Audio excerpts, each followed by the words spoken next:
نسبت کسی کی ہو جاتی ہے تو جیسے وہ چیز اعلیٰ قسم کی ہے تو نسبت پانے والی بھی چیز اعلیٰ بن جایا کرتی ہے۔ مثال کے طور پر ہماری مسجد کے اندر ماشاءاللہ یہ نئی نئی قالینیں آئی ہیں۔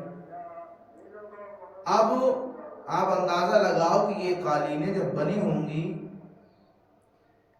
کہاں کہاں دھاگا آیا ہوگا، کس طرح سے بنی گئی ہوں گی، پھر یہ اللہ کرم سے یہاں تک آئی، آج بچھی، تو ہم سب نے اللہ کے لیے جو سجدہ کیا ہے وہ اسی چٹائی کے اوپر کیا ہے۔ تو اب ان چٹائیوں کو نسبت ہو گئی ہے اللہ کے گھر کی۔ کہاں کی؟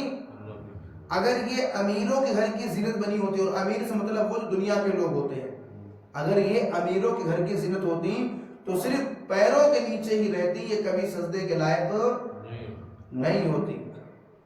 لیکن یاد کرو جو چیز نسبت پا جاتی ہے اللہ اور اللہ والوں سے، جو چیز نسبت پا جاتی ہے اللہ اور اللہ والوں سے، تو وہ چیز دنیا کے لیے بھی بلند مرتبے پر ہوتی ہے، اور مرنے کے بعد جنت کے اندر بھی اس کا اعلیٰ مقام ہوتا ہے۔ سبحان اللہ۔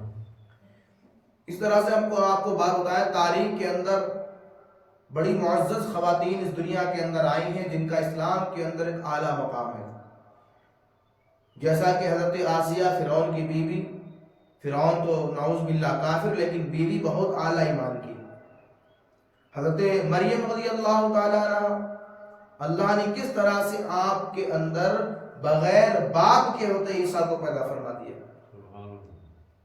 اب آپ اندازہ لگائیے کتنی معتبر ہے وہ ذات جس کو پیدا کرنے کے لیے دنیا کے اندر نہ باپ کی نہ ماں کی ضرورت ہے، رب اگر چاہے تو اپنی قدرت سے بغیر ماں باپ کو ہی پیدا کرتا۔ فور ایگزامپل حضرت آدم علیہ السلام کہ نہ کوئی ماں ہے نہ کوئی باپ ہے، اللہ نے پیدا کر دیا۔ حضرت عیسیٰ کو دیکھو تو نہ تو والد ہے ماں ہے، یہ اللہ کی قدرت ہے، وہ جب چاہتا ہے تو بغیر باپ کے بھی اللہ رب العزت بیٹا عطا فرما دیا کرتا۔ سبحان اللہ، بے شک۔ اور ہم اور آپ کو اللہ تعالیٰ نے ایک ذریعہ بنایا انسان سے کہ ماں باپ کی ملت دنیا کے اندر آئے۔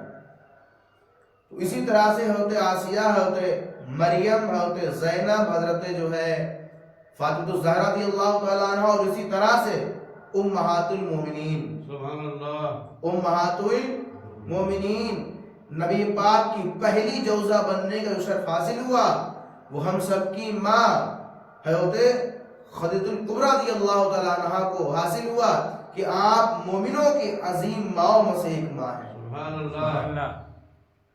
اور کتابوں کے اندر ذکر ہے کہ پیارے آقا کریم صلی اللہ علیہ وسلم حضرت خدیجہ کے وصال فرمانے کے بعد، آج رمضان شریف کا 10واں روزہ ہے نا، احادیثوں کے مطابق، کتابوں کے مطابق آج ہی کے دن 10 رمضان المبارک کو حضرت خدیجہ نے دنیا سے پردہ فرما کر اللہ رب العزت کی بارگاہ میں حاضری پیش کر دی۔ دنیا فانی سے کوچ کر کے دار بقا کی جانب آپ کوچ کر گئی، سوچ انتقال منتقل ہو جانا، تو پتہ یہ چلا کہ حضرت خدیجہ کے دنیا سے منتقل ہو جانے کے بعد پیارے حضور نبی کریم صاحب الولا غمگین ہو گئے، اور آپ کو یاد فرمایا کرتے، اور بعض دفعہ تو یہی کہتے کہ ہائے میری سلح گالوں والی نہ رہی۔ تو حضرت عائشہ رضی اللہ تعالی عنہ نے فرمایا، حضرت عائشہ سے حدیث پاک مروی ہے، حضرت عائشہ فرماتی ہیں کہ میں جس طرح سے اللہ کے نبی سے حضرت خدیجہ کے بارے میں سنتی تو میں ان پر رشک کیا کرتی۔ کیا کرتی؟ رشک آپ لوگ سمجھتے ہو نا؟ اب رشک کا مطلب یہ سمجھنا کہ اگر کوئی آدمی کسی لائق ہے تو اس کا باپ یا اس کا بھائی اس کے اوپر فخر کرے گا۔ کیا کرے گا؟ فخر، جس کو بولتے ہیں رشک۔ لیکن اس پر تکبر نہیں، تکبر کرنا حرام ہے۔ ایک ہوتا ہے گھمنڈ کرنا، تکبر کرنا، یہ منع ہے۔ رشک یعنی فخر کرنا کہ اللہ کا شکر ہے کہ میرا بھائی ایک عالم دین ہے، اللہ کا شکر ہے کہ میرا بھائی حافظ قرآن ہے، اللہ کا شکر ہے کہ میرا بیٹا ایک مفتی باصلاحیت ہے ماشاءاللہ۔ تو یہ ہوتا ہے رشک، کیا کرنا؟ رشک کرنا۔ اور عائشہ فرماتی حالانکہ میرے حضور کے نکاح میں آنے سے پہلے حضرت خدیجہ کا انتقال ہو چکا تھا، میں نے تو خدیجہ کو حضور کی جوزہ مبارک کے جو ٹائم گزرے ان میں دیکھا بھی نہیں، لیکن جو حضور صلی اللہ علیہ وسلم سے تاثرات میں نے خدیجہ کے سنے تو ان پر میں یہ رشک کیا کرتی کہ اللہ کے نبی نے دنیا میں ہی یہ فرمایا اے خدیجہ اللہ نے تمہارے لیے جنت کے اندر موتیوں کا محل تیار فرمایا۔ دنیا کے اندر ہی اللہ کے نبی نے جنت کی بشارت دی، دنیا ہی میں۔ تبھی تو ہم کہتے ہیں کون دیتا ہے دینے کو منہ چاہیے، کون دیتا ہے دینے کو منہ چاہیے، کون دیتا ہے دینے کو منہ چاہیے، کون دیتا ہے دینے کو منہ چاہیے، اور دینے والا ہے سچا ہمارا نبی، دڑک کے پوری دینے والا ہے سچا ہمارا نبی۔ دنیا میں ہی اللہ نے اللہ کے حبیب کو یہ خوشخبری سنا دی کہ حضرت عائشہ کے لیے دنیا ہی میں کہہ دیا، حضرت خدیجہ کے لیے دنیا میں ہی کہہ دیا کہ اے خدیجہ اللہ نے تمہارے لیے جنت کے اندر موتیوں کا محل تیار فرمایا۔ سبحان اللہ۔ اور یہ حدیث پاک جو میں آپ کے سامنے بیان کر رہا ہوں یہ متفقون علیہ، یعنی ایسی حدیث پاک بخاری شریف کی ہے جس پر چاروں امام، امام اعظم ابو حنیفہ، امام شافعی، امام مالک، امام حنبل، چاروں امام اس حدیث پر کسی کا کوئی اختلاف ہی نہیں، چاروں امام اس حدیث کو برحق مانتے ہیں، بے شک چاروں امام۔ میں آپ کو بتاؤں حضرت ابو ہریرہ، حضرت ابو رضی اللہ تعالی عنہ بیان فرماتے ہیں کہ میں نے رسول پاک صاحب الاولاق سے یہ بات سنی کہ حضرت خدیجہ الکبریٰ رضی اللہ تعالی عنہ اس برتن سامنے سے لے کر آ رہی اور اللہ کے نبی جلوہ افروز ہیں، میرے آقا کریم کی بارگاہ میں جبریل امی حاضر ہوتے ہیں، عرض کرتے اے میرے سرکار یا رسول اللہ، اللہ تعالیٰ کا پیغام اور میرا سلام خدیجہ کو کہہ دیجئے۔ سبحان اللہ، اللہ کا پیغام اور میرا سلام خدیجہ کو فرما دیجئے، کہہ دیجئے، اور یہ بشارت دے دیجئے کہ اللہ نے فرمایا اے خدیجہ تم کو اللہ نے جنت کے اندر موتیوں کا محل عطا فرمایا، جنت کے اندر موتیوں کا محل عطا فرمایا، اور فرمایا اس جنت کے اندر نہ تو کوئی شور ہے، نہ تو کوئی شور ہے، نہ کوئی تکلیف ہے، اللہ تعالیٰ بہت خوبصورت اور اعلیٰ مقام جنت کے اندر آپ کو عطا فرمایا۔ سبحان اللہ۔ آپ پھر اندازہ لگائیے، ذرا ذہنوں کو کھولیے کہ اللہ کے حبیب صلی اللہ علیہ وسلم کی اس پیاری جوزہ کو، اللہ کے حبیب کی اس پیاری جوزہ کو اللہ نے کیسا مقبول فرمایا کہ دنیا کے اندر آپ کو جنت کی بشارت حاصل ہو گئی۔ سبحان اللہ۔ میرے محترم یاد رکھنا حضرت خدیجہ اپنے وقت کی ایک بہت پاکیزہ اور بہت نیک سیرت ہے، اور فرماتے ہیں خدیجہ کے جو قصے ہیں یعنی کہ جو نیک اور پارسائی کا معاملہ ہے، پورے مکہ معظمہ کے اندر، پورے مکہ معظمہ کے اندر آپ کی سیرت کے بارے میں آیا کہا کہ خدیجہ بہت نیک اور پاکیزہ عورت ہے، سبحان اللہ، اور بڑی مالدار، آپ بڑی مالدار۔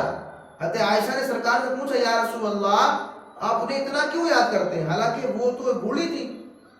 بھائی جیسا کہ آپ نے سنا کہ حضرت خدیجہ تو 2 مرتبہ کی بیوہ ہو چکی تھی، اس کے بعد سرکار کی بارگاہ میں آپ آئیں، آپ کی عمر بھی سرکار 2 گنا تھی، کچھ روایتوں کے اندر آتا ہے کہ آپ کی عمر تقریباً 40 سال تھی، تو آپ انہیں بڑا یاد کرتے ہیں، وہ تو بوڑھی تھی۔ تو آپ نے فرمایا کہ وہ جب مجھ پر ایمان لائیں تب لائیں جب مجھ پر کوئی ایمان لانے کو اس وقت راضی نہیں ہوا کرتا تھا، سبحان اللہ، میرا ہاتھ تب تھاما۔ یاد رکھو تھے خدیجہ ایک بہت مال کی مالک تھی، اللہ نے آپ کو مال و دولت سے نوازا، بے انتہا اللہ نے آپ کو دولت دی، مگر حضور پر ایمان لے کر کے آئیں، مگر حضور پر جب ایمان لے کر کے آئیں اور حضور سے نکاح فرمایا تو اپنی تمام دولت حضور کے قدموں میں نچھاور کر دی. سبحان اللہ. اور اس دولت سے بھئی اللہ کے نبی صلی اللہ علیہ وسلم دنیا کے اندر آئے ہیں، اپنے دین کے بارے میں بتا رہے ہیں، تو اس وقت ان کے ساتھی کم بنے لوگ. دشمن کئی سالوں سے وہ تو گمراہی پر تھے.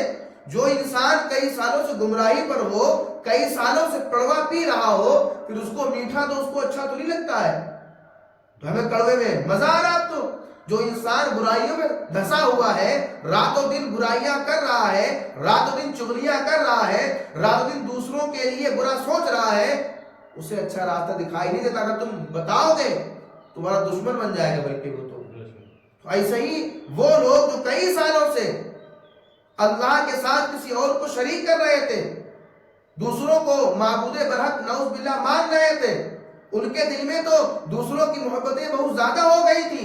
جب نبی نے شریعت کی باتیں بتانا شروع کری تو انہی میں سے لوگ حضور کے دشمن بھی ہو گئے.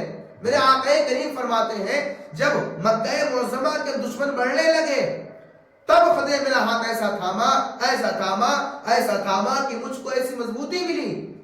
یعنی اسلام تو ابھی دنیا کے اندر بہت پہلے آ چکا تھا، مگر اسلام کے جو اور قانون آنے تھے قرآن کے ذریعے وہ میرے سرکار نبی، آخری نبی اور آخری پیغام قرآن کی شکل میں آنا باقی. سبحان اللہ.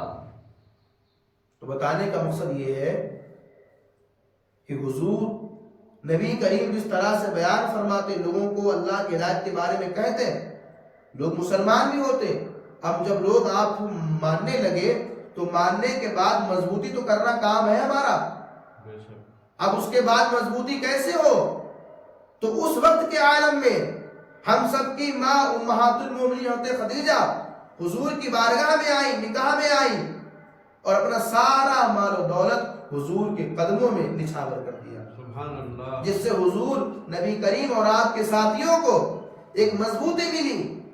بھائی کہیں سفر کرنے کے لیے سواری کی ضرورت ہوتی ہے، کوئی جنگ ہو تو ہتھیاروں کی ضرورت ہوتی ہے، وغیرہ وغیرہ.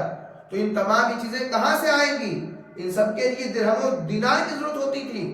جس طریقے سے آج یہ تمام چیزیں سامنے موجود ہیں، چٹائی، یہ مائک، موبائل، یہ تمام یہ سب کیا ہے؟ یہ پیسوں سے تو آئے گا، لیکن امداد کریں گے تبھی تو مضبوطی آئے گی. پتہ یہ چلا دین کا کام عمل سے بھی ہوتا ہے اور دین کا کام درہم و دینار سے بھی